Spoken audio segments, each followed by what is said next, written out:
पेड़ पर है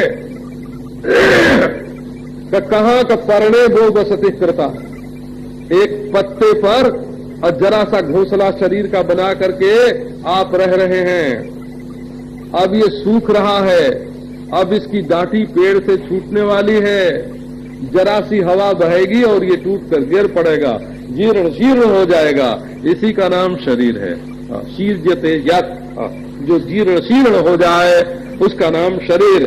तो मैं शरीर नहीं हूं, इसका नाम जब आप देखेंगे कि मैं नित्य शुद्ध बुद्ध मुक्त आत्मा हूं और मैं शरीर नहीं हूं, तो कहेंगे, विद्वान लोग कहेंगे कि भाई सचमुच इसको ज्ञान हो गया, ये ज्ञान स्वरूप है। बेवकूफ लोग किसी को ज्ञानी माने तो उसका नाम ज्ञानी नहीं है। ज्ञान मित्युच्यते बुधई। 1 लाख बेवकूफ किसी के पीछे चले और कहें कि ये ज्ञानी और ये ज्ञानी, ये ज्ञानी, तो वो बेवकूफों का सरदार हुआ, है ना। हाँ, बहुत लोगों की ये वोट से ज्ञानीपना निश्चय नहीं होता हो। क्या हुआ, ये पहले जब वोट हमारे सामने आया, पहले तो वोट था ही नहीं, हमारे सामने ही तो वोट प्रारंभ हुआ ना, वोट देना। कोई जब लड़ाई वड़ाई हुई थी तब यहां बहुत खास लोगों के लिए वोट का अधिकार पहले प्राप्त हुआ था, फिर बाद में सबके लिए हो गया। तो खास वाला जब तक वोट था, जब तक तो मैं 1 बार 2 बार वोट देने के लिए गया। अब महाराज जब आम वोट हुआ तो हमने कहा कि हम भी वोट देंगे और हमारे जो हलवाहे हैं, चरवाहे हैं, है ना, चारा काटने वाले हैं, खेती में तो बहुत लोग लगते हैं ना, है ना, ये सब भी वोट देंगे। तो मैंने पूछा कि हमारे वोट में और इनके वोट में कोई फर्क पड़ेगा कि नहीं? तो बोले नहीं पड़ेगा। है? बोले का ठीक है, तो देह की कीमत तो हुई कि इतने देहों ने वोट दिया, लेकिन इसमें समझ की कीमत नहीं हुई। ये वोट समझदारी की कीमत नहीं करता है। ये समझदार और नासमझ दोनों को एक तराजू पर तौलता है। और एक बात आपको सुनाऊं, चाहे किसानों का राज्य हो चाहे मजदूरों का, उनमें जो समझदार होंगे राज्य तो वही करेंगे। किसानों में भी जो समझदार होंगे वही ना मिनिस्टर होंगे, वही ना राष्ट्रपति होंगे, और मजदूरों में भी जो समझदार होंगे वही ना होंगे, राज्य तो समझदारों का होगा। तो हमने कहा कि बाबा अब मैं सन 34 में मैंने ये निर्णय कर लिया कि अब वोट देने के लिए नहीं जाना। हम भेज देते हैं, हमारे काम करने वाले जितने हैं सब तो भेज देते हैं। हमारे आश्रम में भी 30, 35, 40 वोटर हैं, तो उनको भेज देते हैं वोट देने के, और सबसे कह देते हैं कि तुम्हारी जिसको मौज हो उसको देना। हमारी कोई पार्टी नहीं है, बिल्कुल अपार्टी। तो समझ की कीमत बहुत बड़ी है, बोला देह की कीमत नहीं है, कीमत है समझ की। तो समझदार लोग जिसको ज्ञानी कहें वो तो ज्ञानी है। और व्याकरण का पंडित हो तो कहे कि ये तो व्याकरणी तो नहीं है, वैदिक मालूम पड़ते हैं, और वेद का पंडित हो तो कहे कि वैदिक तो नहीं है, व्याकरणी मालूम पड़ते हैं। तो दोनों में वो क्या होगा? व्याकरण के पंडित ने कहा कि ये व्याकरण के पंडित तो नहीं है, वेद के होंगे, और वेद के पंडित ने कहा कि ये वेद के तो पंडित नहीं है, व्याकरण के होंगे, हैं? और जहां दोनों के पंडित थे उन्होंने कहा कि नहीं ये वेद जानते हैं न व्याकरण जानते हैं, और जहां दोनों के नहीं थे वहां उन्होंने कहा अरे पंडित जी तो वेद व्याकरण सब जानते हैं। तो पंडित जी क्या हुए? यत्र वैदिका तत्र वैयाकरणा, हाँ यत्र वैयाकरणा तत्र वैदिका, यत्र चोभयम तत्र नोभयम, यत्र नोभयम तत्र चोभयम। नारायण क्या बने? ऐसे नहीं होता है। विद्वान लोग जिसको कहें कि हाँ ये ज्ञान है, का क्या ज्ञान है, कि जहां ज्ञान और ज्ञेय दो न रह जाए। यदि ज्ञेय में किंचित भी पृथकता रह गई तो अज्ञात रह जाएगा। जहां अज्ञात वस्तु की सत्ताई नहीं होती है उसका नाम ज्ञान होता है, और जो ज्ञात होता है वो ज्ञान से अभिन्न होता है। और ज्ञान से अभिन्न होता है तो आत्मा से अभिन्न होता है। कोई दुनिया में माई का लाल ऐसा नहीं है जो कह दे कि मैंने ज्ञान का अभाव देखा है। देखा है तो देखना ही तो ज्ञान है। कोई माई का लाल दुनिया में ऐसा नहीं है जो कह दे कि मैं नहीं हूं, ऐसा मैंने अनुभव किया है। यही अनंत है, यही अनंत है। इसमें देश काल वस्तु का कोई संबंध नहीं है। ये ज्ञान स्वरूप चेतन आत्मा है। अब कहो कि इसको ढूंढने के लिए कहीं जाना है, यही जो है ना 3.5 आत्मा। स्वदेहे शोभनम संतम पुरुषाख्यम च सम्मतम ये मूर्ख शून्यम आत्मानम देहातीतं करोषि भोः स्वात्मानं शृणु मूर्खत्वं श्रुत्या युक्त्या च पुरुषं देहातीतं सदाकारं सुदुर्दर्शं भवादृशैः अहं शब्देन विख्यातः एक एव स्थितः परः स्थूलस्त्वनेकतां प्राप्तः कथं स्यात् देहकः पुमान्। अच्छा, परमात्मा कहाँ रहता है? देखते हैं अपने देह में रहता है। देह में ही रहता है तो इसके लिए एक कदम भी चलने की जरूरत नहीं है। देह में रहने का मतलब ये हुआ ना कि इसके लिए एक कदम भी चलने की जरूरत नहीं है। तो अच्छा, तो इंतजार करने की जरूरत है।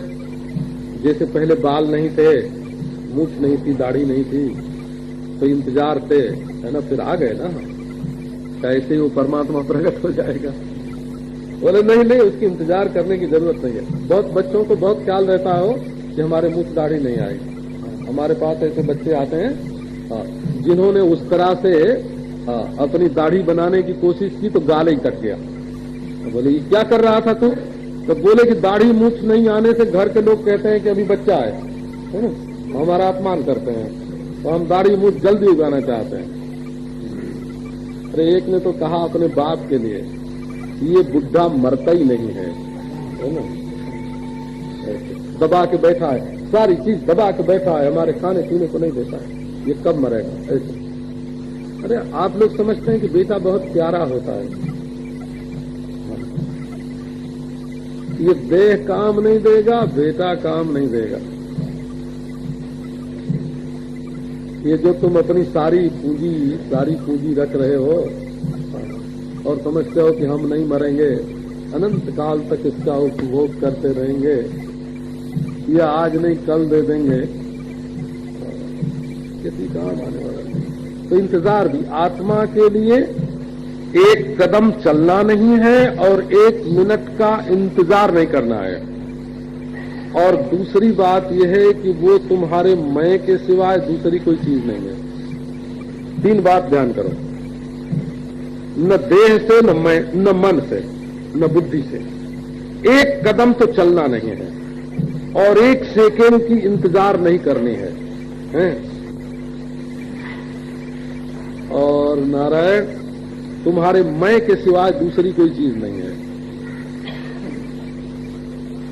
तो ऐसे परमात्मा माने परमार्थ परम सत्य है ना, परम सत्य, सच्ची से सच्ची जो चीज है, तत्व है। देह का ध्वंस नहीं होता हो, देह का बाद होता है। देह जला के ईश्वर नहीं मिलता है। सोने की गुड़िया, सोने का खिलौना तोड़ के सोना नहीं मिलता है। सोने का खिलौना रहते हुए ही सोना मिलता है। सोने का जेवर रहते हुए ही सोना मिलता है। जेवर तोड़ के सोना नहीं मिलता। घड़ा तोड़ के माटी नहीं मिलती। औजार तोड़ के लोहा नहीं मिलता। देह के मरने पर ईश्वर नहीं मिलता, देह रहते ईश्वर मिलता है। देह में मिलता है, देह के समय मिलता है, और देह में जो अहम अहम अहम हो रहा है ना, उसी देह में जो अहम अहम हो रहा है उसी के रूप में मिलता है। आपने तो अपने को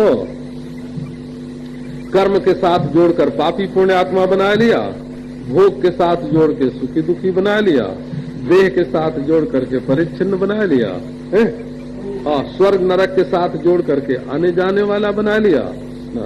ये आत्मा का स्वरूप नहीं है। स्वदेहे शोभनम संतम पुरुषाख्यम च सम्मतम, इतना सुंदर है।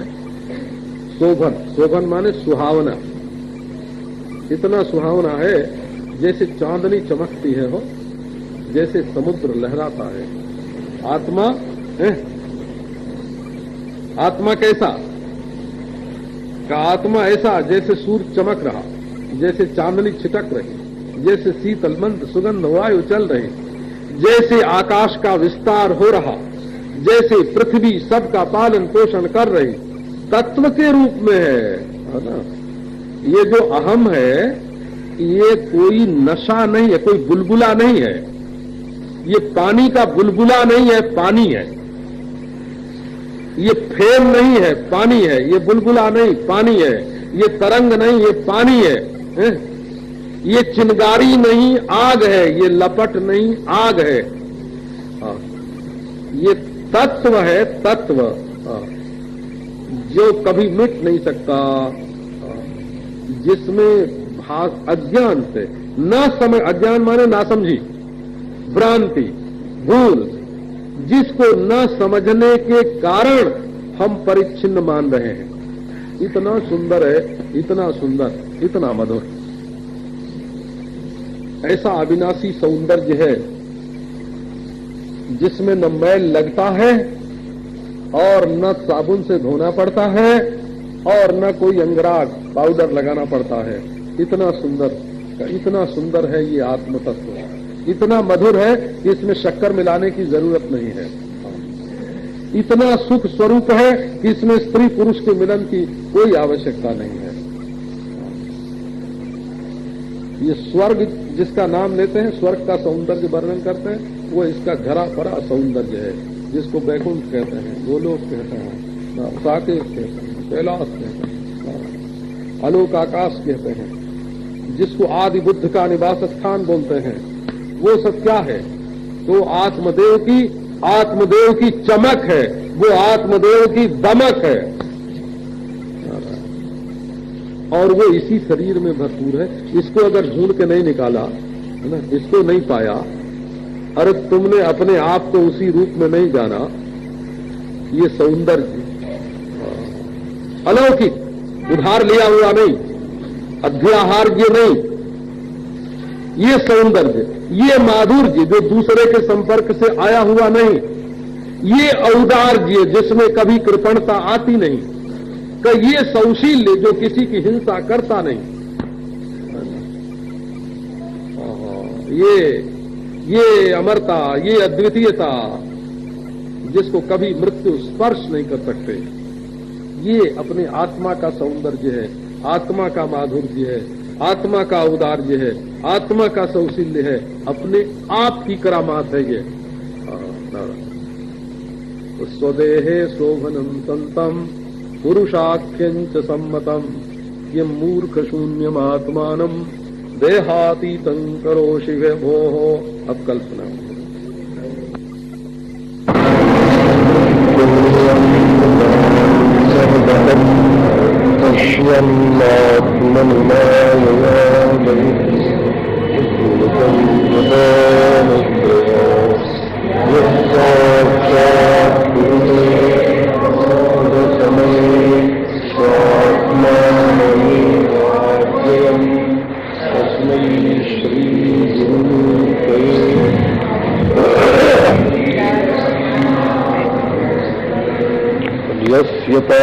पादप्रभाभ्यस्तः प्रपंचो भाति भासुरः तमहं सद्गुरुं वन्दे पूर्णानन्दं चिदात्मकम्। ओम शांति शांति शांति। देहे शोभनम संतम पुरुषाख्यं च सम्मतम किम मूर्ख शून्यमात्मानं देहातीतं करोषि वो स्वात्मानं शृणु मूर्खत्वं श्रुत्या युक्त्या च पुरुषं देहातीतं सदा का सुदुर्दर्शम भवादृशि। जानते ही हैं कि जो वस्तु अपने स्वरूप के विपरीत होती है उसको हम नहीं चाहते हैं।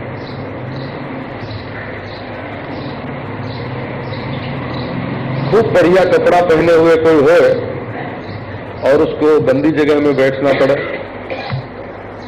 तो उसको अच्छा नहीं लगेगा, नापसंद करेगा। स्वच्छ वस्त्र धारण किए हुए स्वच्छ शरीर का कोई भी व्यक्ति, स्त्री हो चाहे पुरुष, गंदी जगह में बैठना पसंद नहीं करता। तो चूंकि स्वच्छता उसका स्वरूप है तो गंदगी से परहेज करना स्वाभाविक हो गया।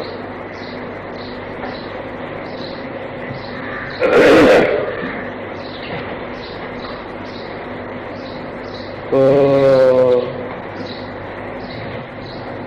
ये बात देखते हैं, कोई बड़े आदमी होगा तो अपने रहने के लिए मकान लेगा तो लोकलिटी भी देखेगा हम कहाँ बैठते हैं। कई बार लोग बढ़िया से बढ़िया मकान मिलता होता है पर देखते हैं कि लोकलिटी अच्छी नहीं है वहां की, वो नापसंद कर देते हैं। तो आप क्या क्या नापसंद करते हैं इस पर थोड़ा विचार करो। आपको मृत्यु नापसंद है, माने मृत्यु आपके स्वरूप के अनुरूप नहीं है। मृत्यु आपके जीवन में अस्वाभाविक है। आप हैं अमर और मौत है बाहर से गंदगी की तरह कहीं से आई हुई। भला अमर आत्मा को मौत पसंद क्यों होगी? आपको नासमझी पसंद नहीं है, परहेज है नासमझी से। संस्कृत में एक शब्द होता है परिजिहीर्षा। ये परिजी ही है ना, परहेज। परिहार की इच्छा का नाम परिजिहीर्षा होता है। परिहार माने छोड़ना, परहेज। आपको बेवकूफी से परहेज है, बेहोशी से परहेज है, क्योंकि आप चैतन्य हैं, ज्ञान स्वरूप है। आपको दुख से परहेज है, क्यों कि दुख आपके स्वरूप के अनुरूप नहीं है।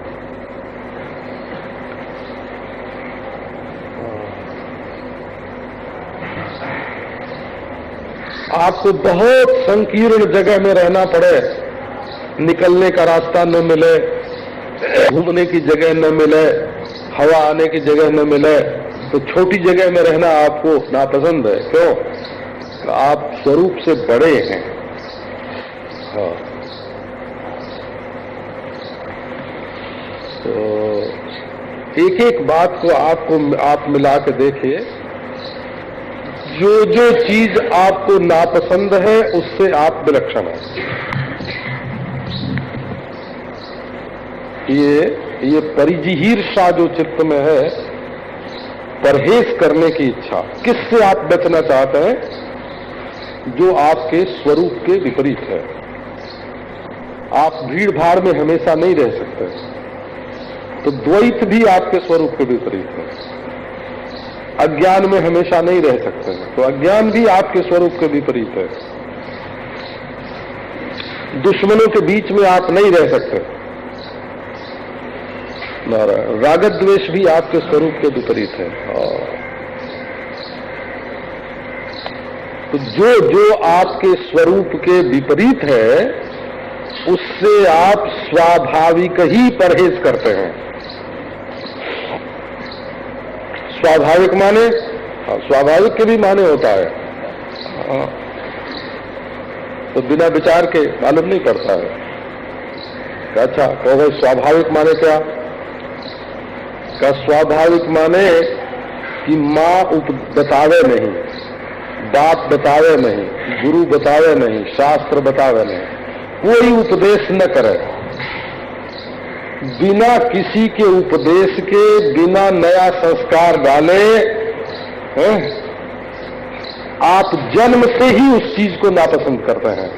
किसको? का दुख को, है ना? तो कोई माता ने उपदेश किया तब आपने दुख को नापसंद किया?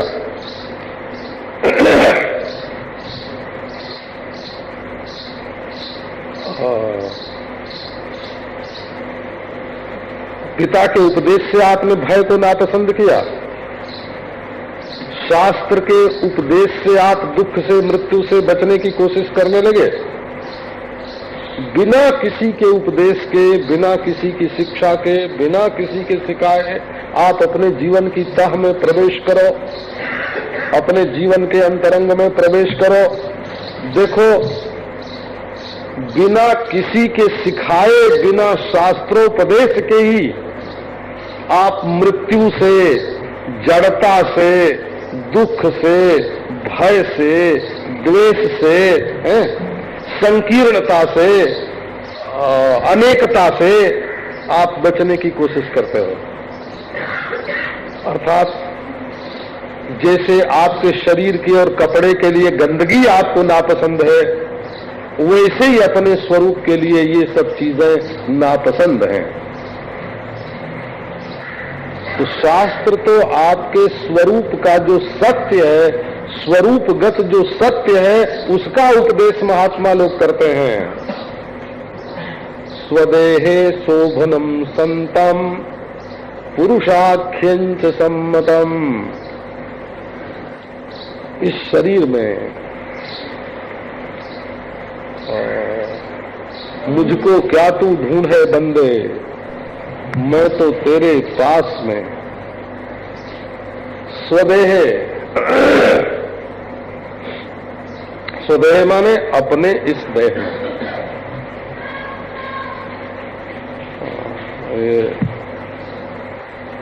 एक गीत सुना था, भजन सुना था बचपन में, मेरा हीरा हेराए गयो कचरे में। कचरा माने मैल हो, गंदगी। मेरा हीरा हेराए गयो कचरे में। ये जो हमारा हीरा है, आत्मा है, वो कचरे में, ये देह की गंदगी में, देह के मैल में ये खो गया।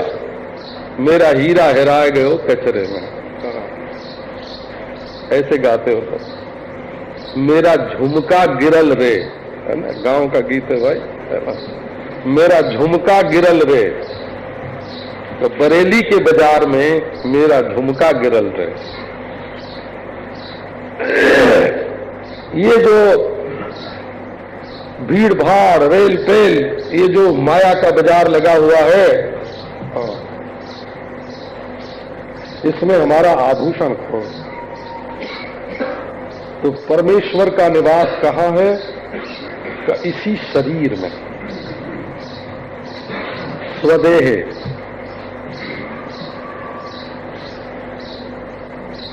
नारायण, इसको ढूंढने के लिए दूसरे देह की जरूरत नहीं है। इसको ढूंढने के लिए दूसरे लोक में जाने की जरूरत नहीं है। दूसरे समय की इंतजार करने की जरूरत नहीं है। और दूसरी वस्तु की जरूरत नहीं है। अभी अभी यही और इसी शरीर में क्या है? बोले कि जो शुभ है उसको ढूंढो। शोभनम संतम, शोभन वही है। इधर तो बोलते हैं, जैसे नाम रखते हैं आदमी का, शोभना, शोभा। सिंधी लोग बहुत करते हैं तो शोभा को शोभिया कर देते हैं, है ना। मारवाड़ी लोग शोभा को शोभिया बोलते हैं, है ना। किसी का नाम शोभा हो तो शोभिया करके पुकारा, शोभो करके पुकारा। लेकिन है वो बड़ा शोभन। शोभन माने जिसमें कोई मल नहीं है, कोई गंदगी नहीं है। ये चाम की पुड़िया में रह के भी चाम के साथ उसका रिश्ता नहीं है। ये खून और पीप के बीच में रह के भी खून और पीप के साथ कोई संबंध नहीं है। तो हड्डी और मांस में रह के भी वो हड्डी और मांस से न्यारा है। और ये जो मन में भय है, क्रोध है, मोह है, लोभ है, हिंसा है, द्वेष है, ईर्ष्या है, असूया है, ये सारी गंदगी, मन की जो गंदगी है, इस मन की गंदगी में रह के भी इनसे वो अछूता है। यही उसका शोभनपना है, शोभन। दुनिया में कितनी बड़ी पकड़ हो, उसको ये रात के समय छोड़ के मौज से अपने आप में सो जाता है। दुश्मन को छोड़ के सोता है, दोस्त को छोड़ के सोता है, धन को छोड़ करके सोता है, पुत्र को छोड़ करके सोता है, पति पत्नी को छोड़कर सोता है, माँ बाप को छोड़कर सोता है, महल को छोड़कर सोता। कितना शोभन है, जैसे किसी के साथ कोई फसावई नहीं हो। प्यारे से प्यारा व्यक्ति आकर के उस समय अगर छेड़छाड़ करने लगे कि सो मत, तो थोड़ी देर के लिए उसके लिहाज से भले जग जाओ, लेकिन फिर सो जाओगे। कितना शुभ है ये। सबको छोड़ सकता है, सबको भुला सकता है, सबसे असंग रह सकता है, सबसे निर्भय हो सकता है, सबसे निर्मोह हो सकता है। अगर आत्मा के स्वरूप का नमूना कोई देखना चाहे, शक्ति का नमूना देखना चाहो, ऐश्वर्य का, तो स्वप्न देखो। कितना ऐश्वर्यशाली है ये, भीतर ही भीतर क्या क्या बना लेता है, कितना बड़ा तो ईश्वर है, इसका नमूना दिखाने के लिए स्वप्न है। और कितना बड़ा त्यागी है, कैसा असंग है, कैसा उदासीन है, कैसा सबसे अलग है, ये दिखाने के लिए सुषुप्ति है। और ऐसा होने पर भी जागृत अवस्था में कैसा फंसता है ना? ऐसा होने पर भी जागृत अवस्था में कैसा फंसता है, ये दिखाने के लिए मोह का निदर्शन है जागृत अवस्था, ऐश्वर्य का निदर्शन है स्वप्न अवस्था, और असंगता का निदर्शन है सुषुप्ति अवस्था। निदर्शन माने उदाहरण, नमूना। ये तीन नुमाइश लगी है, एक जागृत की, एक स्वप्न की, एक सुषुप्ति की। तीन नुमाइश लगी है। इसमें आए तो फंस गए, उसमें गए तो बनाने लग गए, और वहां गए तो सबको छोड़ दिया और रहे वही के वही, एक के एक। कितना शोभन है ये। त्रयस्य आवसथा शोभन है। अर्थात अशुभ के प्रति इसको रुचि नहीं है, अशुभ से इसको परहेज है। झूठ बोलने में भीतर से ये मना करता है, बेईमानी करने में ये भीतर से मना करता है, व्यभिचार अनाचार करने में ये भीतर से मना करता है, ज्यादा देर तक डरते रहने में, मोह करने में, फसाव में, है ना, ये रुचि नहीं लेता है। बड़ा शुभ है, सबसे शुभ है तो ये अपना आत्मा ही है। शोभन है, शोभन है, सुंदर है, शोभन है, शुभ है। संतम, संतम माने रहना ही इसका स्वभाव है। ये संत है, ऐसे बोलो। तुम्हारी आत्मा क्या है? बोले संत है। गेरुआ कपड़ा पहनने वाला संत हो कि न हो, इसमें शंका होती है। ये निशंक नहीं है, निरातंक नहीं है, निष्कलंक नहीं है, परंतु अपना आत्मा जो है वो संत है। अरे जरा जरा सी बात में हो सुख हो जाता है। कोई पुरानी बात, 50 बरस पहले की कोई बात याद आई और खिल गया, ये भोले भाले का लक्षण है ना। बड़ा ही भोले भाले। और 50 वर्ष पहले की बात कोई बुरी याद आई तो दुखी हो गया। अरे ये तो बिल्कुल भोले भाले का लक्षण है, संत है, यही तो संत का लक्षण है, यही तो संत का लक्षण है। 50 वर्ष पहले की बीती हुई बुरी बात याद करके रोने लग जाए और अच्छी बात याद करके हंसने लग जाए। तो भोले राम, वो तो बात बीत गई, अब उसके लिए क्या रोना और क्या हंसना, वो लौट तो सकती नहीं। परंतु ये भोले जी, भोले राम है ना, ये सरल आत्मा, सरल है, कितना शोभन है। देखो जो दुख बीत गया उसको याद करके रोना बेकार है। अच्छा, जो इस समय है वो स्वयं बीतता जा रहा है, उसके लिए रोना बेकार है। जो आने वाला है वो अभी आया ही नहीं है, उसका पता ही नहीं है, उसके लिए रोना बेकार है। तो बोले कि फिर आदमी दुख से परहेज क्यों करता है? दुख से परहेज क्यों करता है कि जो बीत गया सो तो बीत गया, जो आ रहा है सो आ रहा है, लेकिन आने की संभावना तो है ना, हम पहचानते तो नहीं। तो जिस वजह से दुख आता है उस दुख से हम बच जाएं, उस वजह से हम बच जाएं। अगर वजह नहीं होगा, कारण नहीं होगा, हेतु नहीं होगा, तो हम नारायण आगे दुख नहीं आवेगा।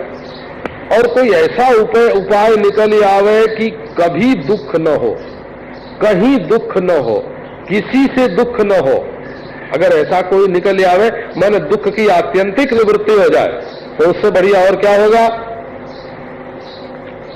बोले आओ इसी का उपाय बताते हैं। जो बीत गया उसको तो तुम याद कर करके रोते हो, और जो जा रहा है उसको गले से लगा लगा के रो रहे हो। जो आने वाला है उससे भय करके रो रहे हो। तो असल में इसमें भी तुम्हारा स्वातंत्र्य है। ये स्वातंत्र ये है कि जैसे घोंसले में आग लग जाए तो चिड़िया उड़ जाती है कि नहीं, और मकान में आग लग जाए तो आदमी निकल जाता है कि नहीं। ऐसे देह में, मन में जब दुख का दौर आवे, जब दुख की धारा आवे, जब दुख की आंच लगे, तो इस घोंसले में मैं को मोह करके रखना चाहिए कि इसमें से निकाल लेना चाहिए? सीधी सी बात है ना।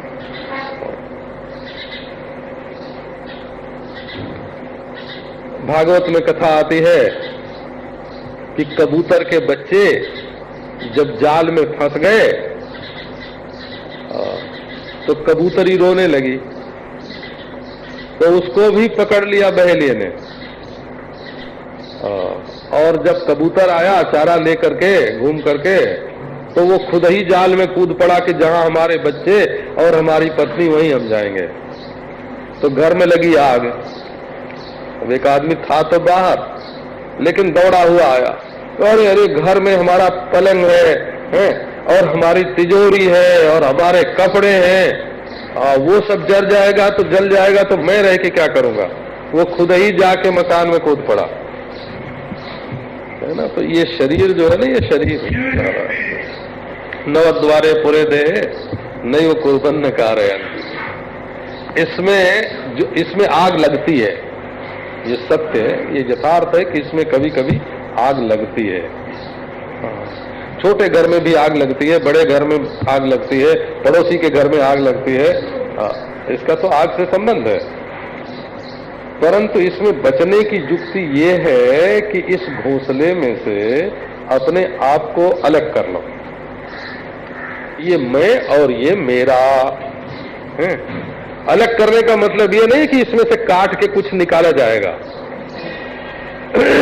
समझ से अलगाव होता है। ये मैं और ये मेरा, ऐसी जो भ्रांत धारणा है, उस धारणा को काटना होता है। पुरुषाख्यंच सम्मतम, तुम सन्मात्र हो, तुम पुरुष हो। पुरुष उसको कहते हैं कि जो पूर्व में निवास करे। पुरुषु वसति इति पुरुषः, ये वस का उस हो जाता है व्याकरण की रीति से।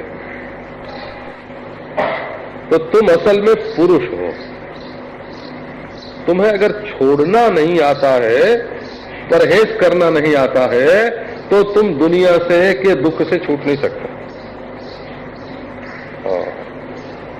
रोते भी जाओगे। हमने बच्चों को देखा है, वो एक ओर से रोते जा रहे हैं, एक ओर से लड्डू खाते जा रहे हैं।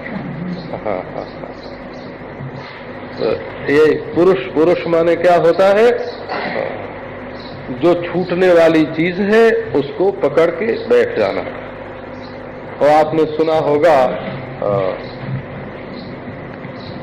सूरदास ने एक भजन ले, अपन तो आप नहीं बिसरो,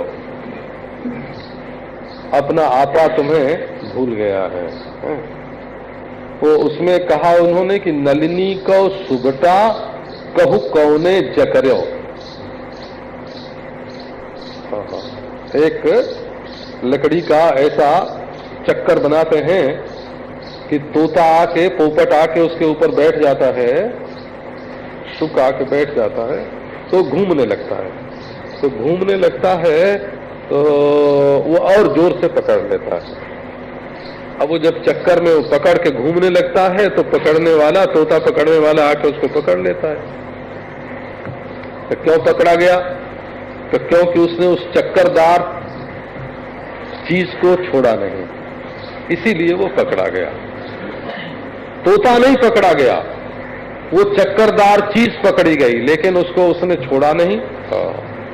कहते हैं एक बहुत बड़े सन्यासी थे, महात्मा थे, उन्होंने तोते को खूब सिखाया, है ना, बोलना सिखाया, तत्त्वमसि सिखाया, अहम ब्रह्मास्मि सिखाया, प्रज्ञानम ब्रह्म सिखाया, सब बोलता था। लेकिन वो भी चक्कर में आ गया। तो जब वो महात्मा कहते थे कि अरे छोड़ दे, तो वो भी बोलता था कि छोड़ दे, लेकिन छोड़ता नहीं था। वो भी बोलता। तो ये पुरुष माने ये शरीर तुम्हारा पुर है, गांव है, घर है, घोंसला है ना। इसमें धुआं भी उठता है, इसमें आग भी लगती है, इसमें डाका भी पड़ता है, इसमें मौत भी होती है, बीमारी भी आती है। अगर इसको मैं मेरा समझोगे तो ये तुम्हें तकलीफ देगा, तुम तकलीफ से छूट नहीं सकते। और शास्त्र में गुरुओं ने यही बात बताई है कि तुम नित्य शुद्ध बुद्ध मुक्त आत्मा हो। तो अब न कोई छोड़े तो क्या कहते हैं डांटने के लिए? ये गुरुओं की जो डांट होती है ना, वो बड़े लोगों की हो, वो आशीर्वाद होती है। अब आप लोग तो भले मानुस हो, और हम खुद ही आपको कथा सुनाने आए हैं। हम कहीं जंगल में होते हैं और आप कुछ पाने के लिए हमारे पास आए होते, तो हम चाहे जितना डांट डपट सकते थे आपको, और आप कहते कि नहीं महाराज हमारे ऊपर तो कृपा करें। हम लोग पहले बचपन में जाते थे ऐसे संतों के पास, और जो गाली नहीं देते थे मारते थे। बोला अब इतनी जिज्ञासा लोगों के चित्त में होना कि हमको ब्रह्म ज्ञान बतावे, है ना।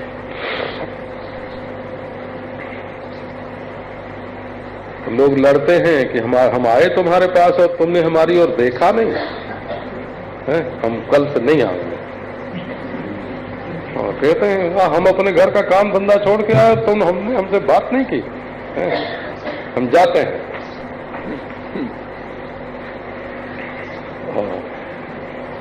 तो उसमें अपना सम्मान लेने के लिए भी आते हैं, सत्कार लेने के लिए भी आते हैं, प्रेम लेने के लिए भी आते हैं, केवल तत्व ज्ञान लेने के लिए तो नहीं आते हैं ना। एक महात्मा ने एक बार हमको गाली दी, है ना, तो उस समय तो मैंने कुछ नहीं कहा। जब वो खुश हुए, खूब खुश हुए, तब मैंने उनसे पूछा कि आप गाली क्यों देते हैं। तो बोले कि देखो अभी तो तुम बच्चे हो, 17-18 बरस की तुम्हारी उम्र है, अभी सारी जिंदगी तुम्हारे सामने पड़ी है। जिंदगी में कोई गाली देने वाला मिलेगा, कोई निंदा करने वाला मिलेगा, है? कभी भूखे रहना पड़ेगा, है? कभी अपमान सहना पड़ेगा। तो जब मेरी गाली तुमसे सहन नहीं होती है तो जिंदगी में आने वाली तकलीफ तुम कैसे उठाओगे, आने वाला अपमान कैसे सहोगे, आने वाली गाली कैसे सहोगे, है? तो बाबा अभ्यास, अब भूखे रहने का भी तो अभ्यास होना चाहिए ना, थोड़े कपड़े में रहने का भी अभ्यास होना चाहिए, झोपड़ी में रहने का भी अभ्यास होना चाहिए, गाली सुनने का भी अभ्यास होना चाहिए, प्रतिकूल वातावरण में रहने का भी अभ्यास होना चाहिए, है? तो ये संस्कृत भाषा का जो मूर्ख शब्द है, किम मूर्ख शून्यमात्मानो देहातीतम करोषि भो। मूर्ख शब्द का अर्थ है मूर्छित संस्कृत में, मूर्छति इति मूर्खा। जो मूर्छित हो गया उसको मूर्ख कहते हैं। मूर्छित माने बेहोश। तो ये मूर्छित कैसे हुआ? तो देह के साथ मैं होना ही मूर्छित होना है ना।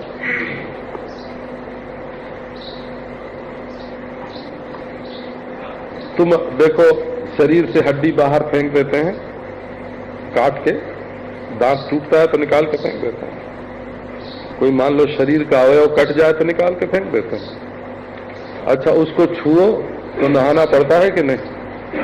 पहले के लोग नहाते थे, अब के लोग नहीं नहाते, ये ठीक है। अच्छा, शरीर में से थूक निकलता है, वो फिर खाया तो नहीं जा सकता।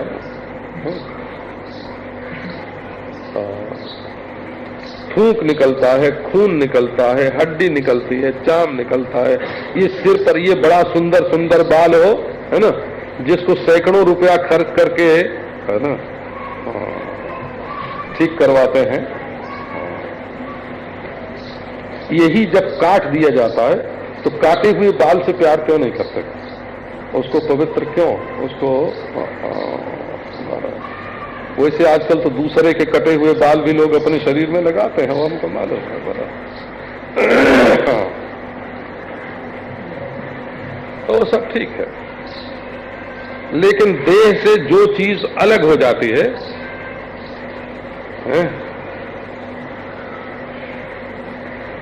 वो गंदी होती है। तो वो देह में रहते हुए क्या है, उसके साथ तुम मैं करके बैठे हो। देखो, जब देह को मैं बोलते हो तो हड्डी, मांस, चाम, बिस्ता, मूत्र, खून, पीप, बाल, नाखून, इसी को ना मैं बोलते हो। बड़ी भारी बुद्धि है ये।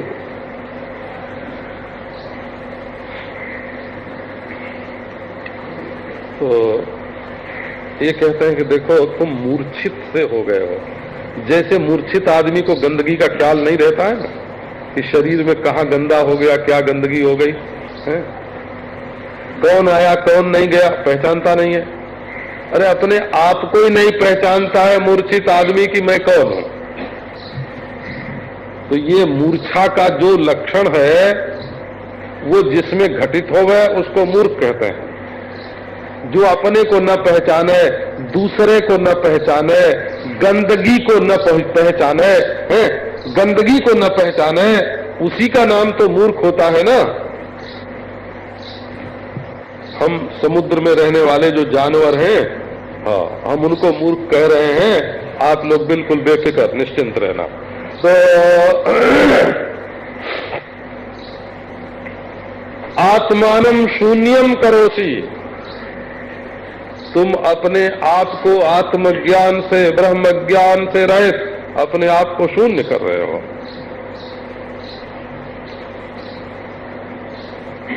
अच्छा नारायण, एक बात देखो कि आपके देह के भीतर आकाश है कि नहीं? तो देह में आपके जो माटी से बनी चीज है उसको तो आप मैं बोलते हो, तो पानी से बनी जो चीज है, खून वगैरह, उसको आप मैं बोलते हो। गर्मी से बनी जो चीज है, हवा से बनी जो चीज है, सांस है, उसको तो आप मैं बोलते हो। तो आपके शरीर में जो अवकाश है, पोल है, आपके गालों के बीच में जो खाली जगह है, आपके पेट के बीच में जो खाली जगह है, गले के बीच में जो खाली जगह है, जिसमें से हवा घूमती है, खून चलता है, उस खाली जगह को आप मैं मानते हो कि नहीं?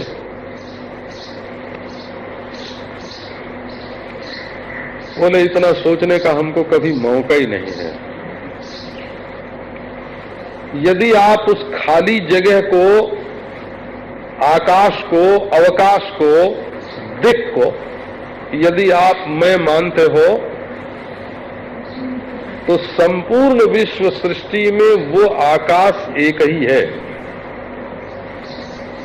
आप मिट्टी के एक डले को मैं मानते हो, पानी के एक बूंद को मैं मानते हो, आग की एक चिंगारी को मैं मानते हो, हवा के एक झोंके को मैं मानते हो, तो ये जो विशाल अनंत आकाश रित को जो मैं मानता है, वो